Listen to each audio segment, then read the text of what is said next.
UN, EU, AU respond to federal government of Nigeria as Chief Judge sends Nnamdi Kalu's case file back to Nyako.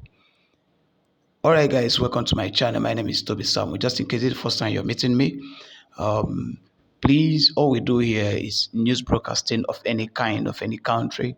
So just in case you have not subscribed to our channel, subscribe to our YouTube channel, turn on the post notification bell, like, comment to our videos, and please share our videos so that other people also in Biafran land would see and get the information of what's going on in our state.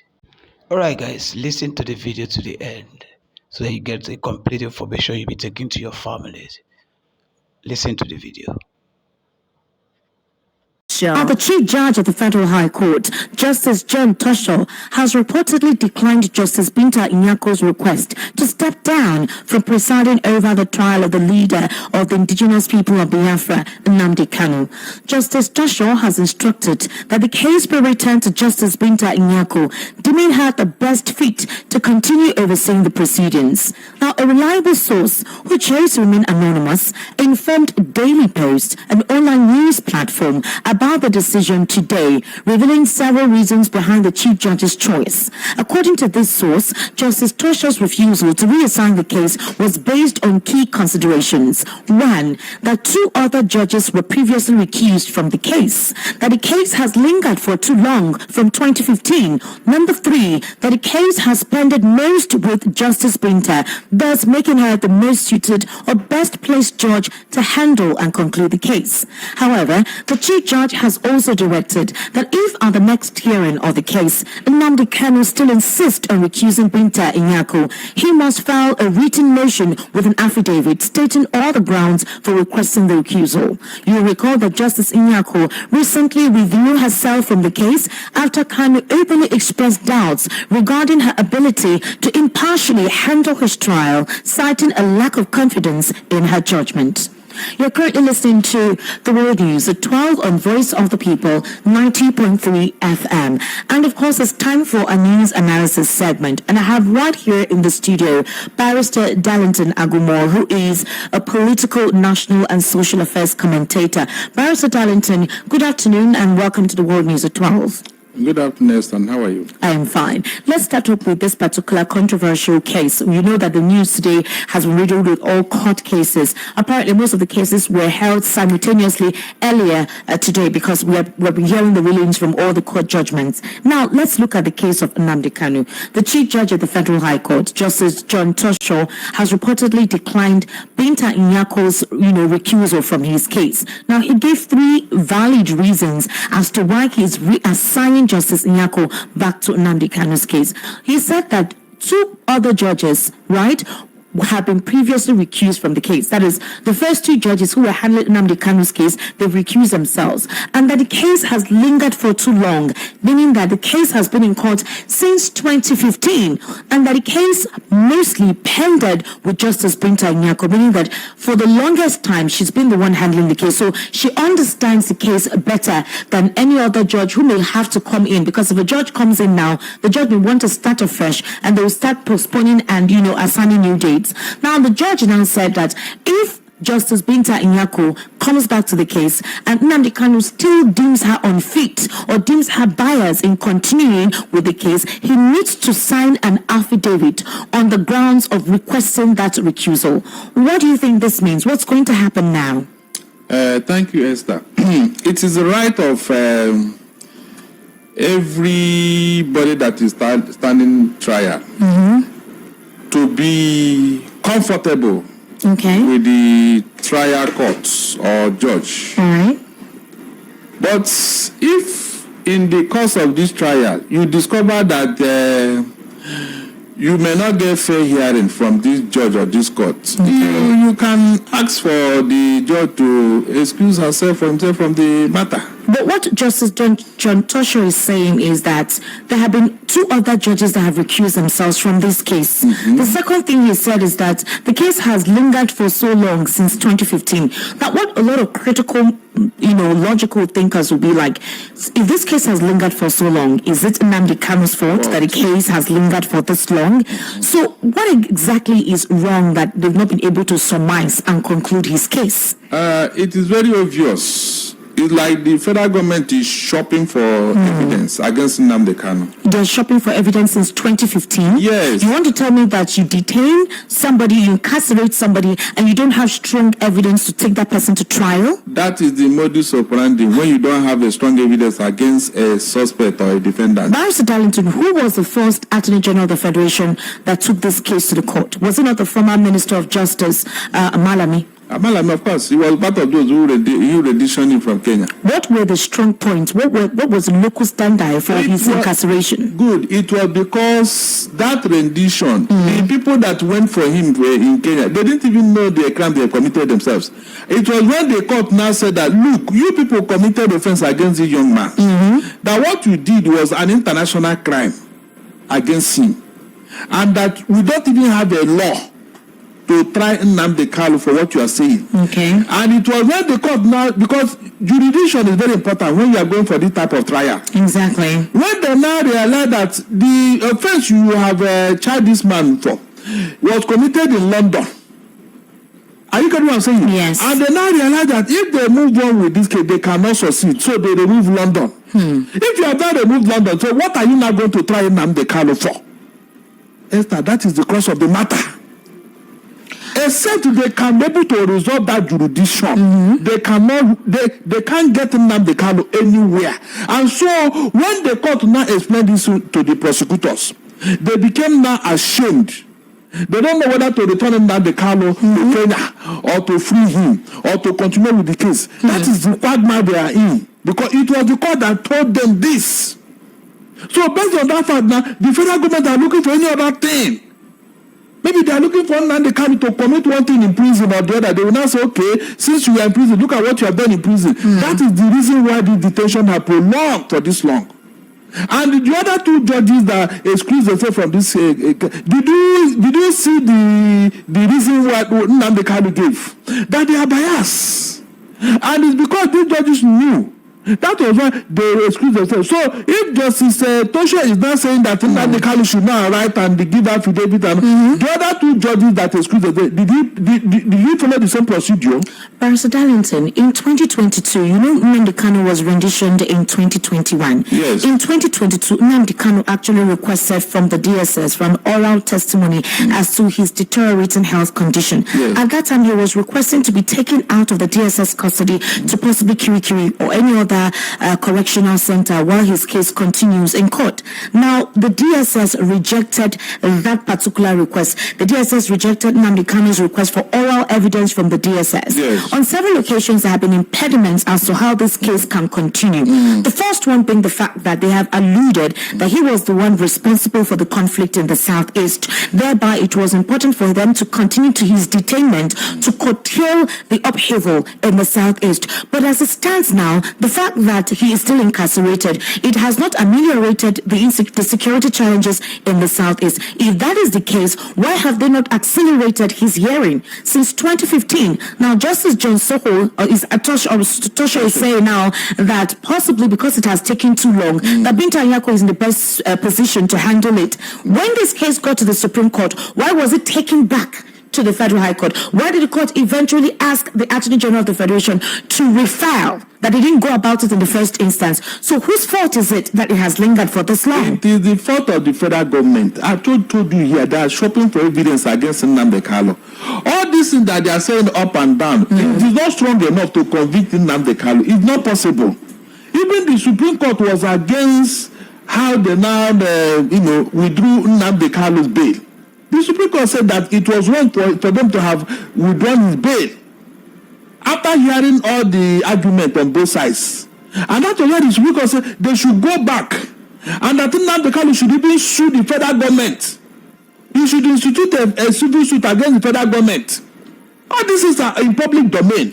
The last time Nnamdi Kanu appeared in court, he categorically stated no court in Nigeria can try him. Of course. Under what premise was he making that pronouncement? Because the particular evidence which they have brought against Nnamdi Kanu about jurisdiction have been nullified. That was why they withdrew it in their charge. Because for you to say that where did he commit this offense? That is very important in this type of trial. You cannot say that where did you steal this property? It's a criminal charge. I hope you know. You cannot say that where did you commit this offense? It is very important. If you cannot identify where the offense was committed, then what are you doing? What are you trying? That is the problem here. The federal government know that no matter how they detain Nnamdi Kanu, they cannot wriggle out of that. And they do not come and say, okay, Nnamdi Kanu, or you go home, just like they did for Oshowore. They can't do that. After they have messed up everything, they are afraid that Nnamdi Kanu may institute a case against them for rendition from Kenya. Are you getting it now? These are the quagmire the federal government are in now. And that is why they are finding it difficult to even look.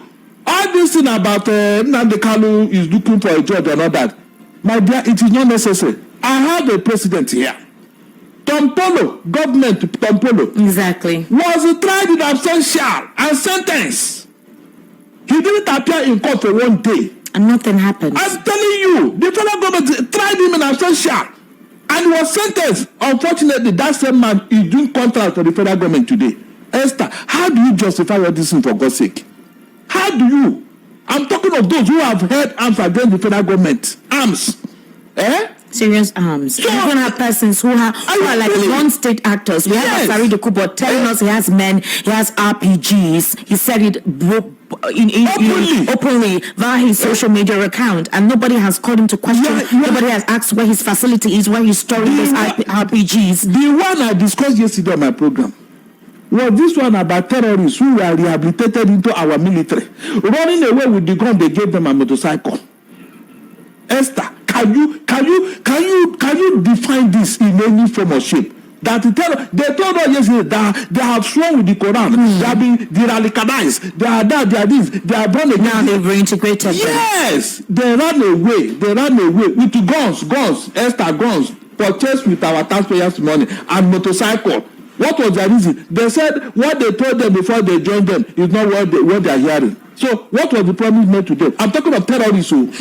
Terrorists. So, Barrister Darlington, in this particular matter now, since Justice John Soho has, asked that Justice Binta Inyako comes back to that particular case, what if she declines to come back? What then happens? The choice is hers. The choice is hers? Yes. In this particular instance, initially she was not the one who asked to recuse herself. Just Nnamdi Kanu who boldly stated in the court that he doesn't trust her judgment, right? Now, and of course, he ruled out certain factors as to why he doesn't trust her presiding over his case. And she said, if that is what you want, I would step down. But do you think that she's going to obey this chief judge of the Federal High Court order to return to Nnamdi Kanu's case? In fact, Nnamdi Kanu and his lawyers, they already have something to hold on to. And what is that? Good. This particular judge initially suggested that they should go and seek for political solution to this problem. Yes. For a judge to say that, it means that she had looked at this case and see that it's not going anywhere. That is the first thing everybody should know. If she know that this matter, there is a strong evidence against Nnamdi, she wouldn't have made that suggestion. Okay, Barrister. Now, listen. Okay. Now, before this time, Starting Amadi was on air, everywhere, on social media. He revealed that this same judge told him that Sam Amadi, that this matter is not going anywhere because the federal government cannot succeed in their charge against Nnamdi Kanu. Up till now, nobody has come to say it's a lie. Up till now. So on what basis will this judge continue? Already there is this moral burden now on her. Yes. There's nothing she will do about that case after all this evidence. I'm telling you, there's nothing she will do about this matter. After this one, there is nothing.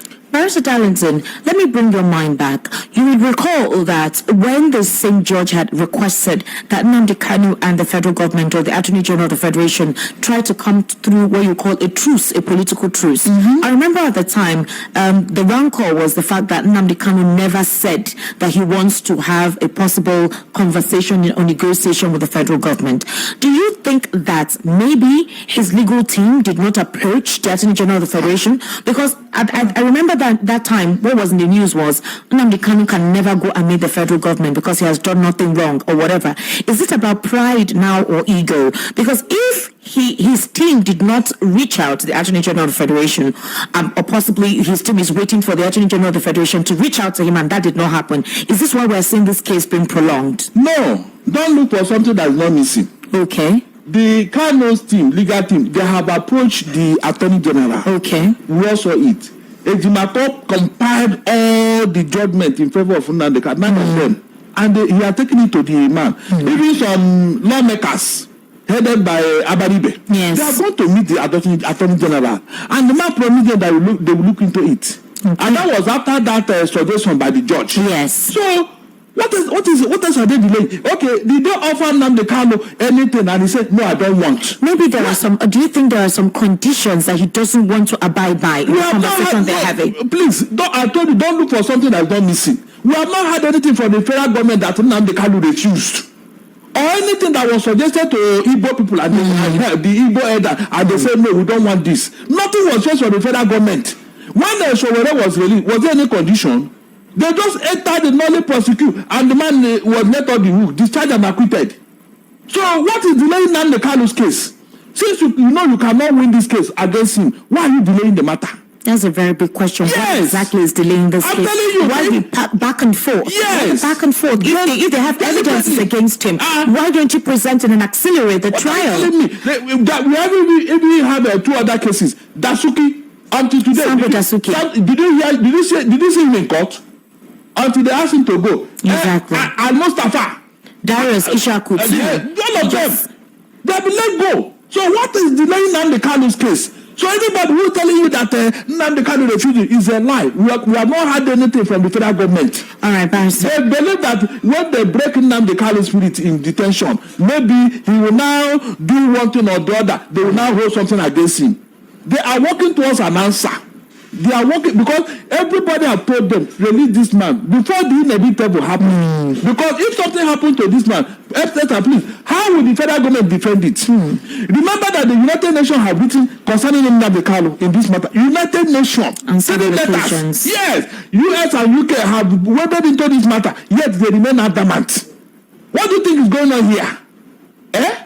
If there is a strong lady, nobody will even intervene in Nnamdi Kanu case. Nobody will support a terrorist anywhere in the world. But look at how they are pampering those in the north. Esther, just imagine. The whole world is watching what is going on. So you're saying that there is a geographical preference in this case? Is it not obvious? Is it not obvious? What else are we talking about here? All these things that they are throwing out by all these legal shenanigans, it will not help this case. It will not. They believe that when they keep in Nnamdi Kanu, maybe the agitation will stop. Esther, has it stopped? Has it stopped? Now we tell you that there is 1,001 in Nnamdi Kanu waiting to take over from him, and it may not be as quiet as it is now.